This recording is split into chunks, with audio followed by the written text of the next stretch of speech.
Hi students, the much dreaded and awaited judgment is out. The 3-year practice period has been made mandatory. मुझे लगा मैं सब students से बात करूं क्योंकि बहुत सारे स्टूडेंट्स घबराए हुए हैं and they don't know what should be the strategy.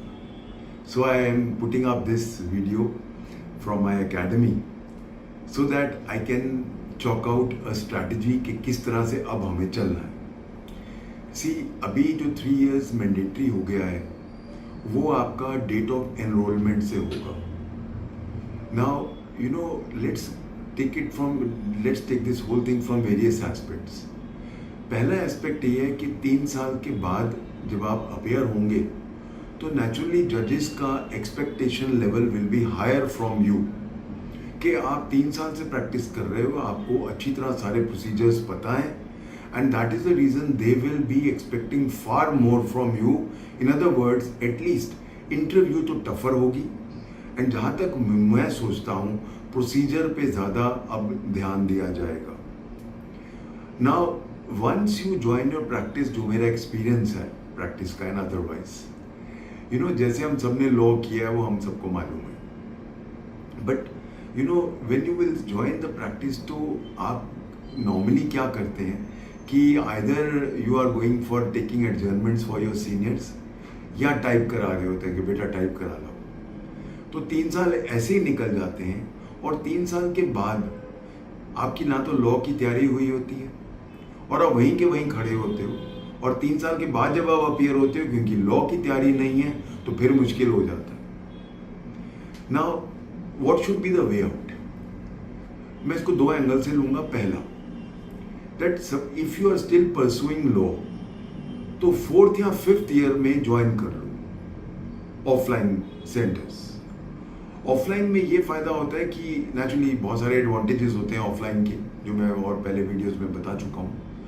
उसमें एक सबसे बड़ा एडवांटेज है कि आपका इन 2 साल में, क्योंकि 13 महीने का तो मेरा कोर्स ही होता है, 7 दिन चलता है, so as a result you get mastery.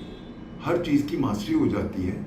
और जब आप प्रैक्टिस करने के लिए जाते हो 3 साल के लिए, तो जो आपने लॉ में मैंने पढ़ाया है, आपको तैयारी कराई है, उसका प्रैक्टिकल एक्सपीरियंस देखते हो and plus you are very very on a I will say firm footing, क्योंकि आपको लॉ आता है, आप सब समझ चुके हो, मास्टरी कर चुके हो, कंसेप्ट क्लियर, और इसीलिए आपकी प्रैक्टिस भी बेटर चलती है. प्लस उसके बाद आपका जब आप एग्जाम्स के लिए जाते हो तो आपकी नॉलेज तो पहले ही है, प्रैक्टिकल एक्सपीरियंस भी हो गया, तो ये एक डेडली कॉम्बिनेशन हो जाता है एंड डेफिनेटली आपके बहुत अच्छे चांसेस हो जाते हैं जुडिशरी क्लियर करने के लिए. सो पहला है कि अगर आप अभी लॉ परस्यू कर रहे हो तो 4th ईयर या 5th ईयर में ऑफलाइन ज्वाइन कर लो, ताकि जब तक आपकी लॉ खत्म होगी आपकी जुडिशरी की तैयारी खत्म हो गई होगी और तब 3 साल का आप प्रैक्टिस करके and then you can appear.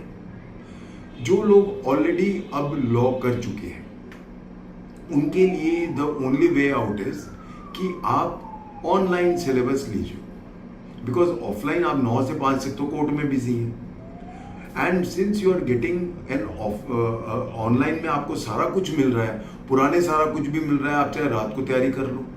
सो दिन में कोर्ट को अटेंड करो और 5 बजे के बाद या 9 बजे से पहले सुबह जब भी टाइम मिले आपको सारा कुछ रिकॉर्डिंग मिलता है, उस दिन आप ऑनलाइन करो, और जिस दिन आपकी कोर्ट की छुट्टी हो उस दिन लाइव क्लासेस लो. इस तरह करके आपका 3 साल लग जाएंगे, क्योंकि बहुत डिटेल्ड सिलेबस होता है, 30-35 लॉज कराते हैं. सो उन सबको तैयारी के लिए प्लस लैंग्वेजेस होती हैं उन सबका. सो एज अ रिजल्ट उनको तैयारी करने के लिए आपको अगेन 3 साल लग जाएंगे. तो जब तक आपका 3 साल का मैंडेटरी पीरियड होगा खत्म, तब तक आपका ये ऑनलाइन का सिलेबस तैयार हो गया होगा, रिविजन भी हो गया होगा. So this is the only strategy which you can follow now. No need to get disillusion, no need to get demotivated, और सैडनेस की तो कहीं भी कोई ज़रूरत नहीं है. जो कुछ होता है भगवान कहते हैं अच्छे के लिए होता है, इसमें भी कुछ बेहतरी होगी. सो इसके लिए please this is the strategy which I could immediately think of. So please start working hard now. अगर आप फॉलो कर रहे हो, अभी भी LLB में हो, तो ऑफलाइन ज्वाइन कर सकते हो. अगर ऑलरेडी कर चुके हो तो फिर 3 साल के आपके मैंडेटरी प्रैक्टिस के साथ साथ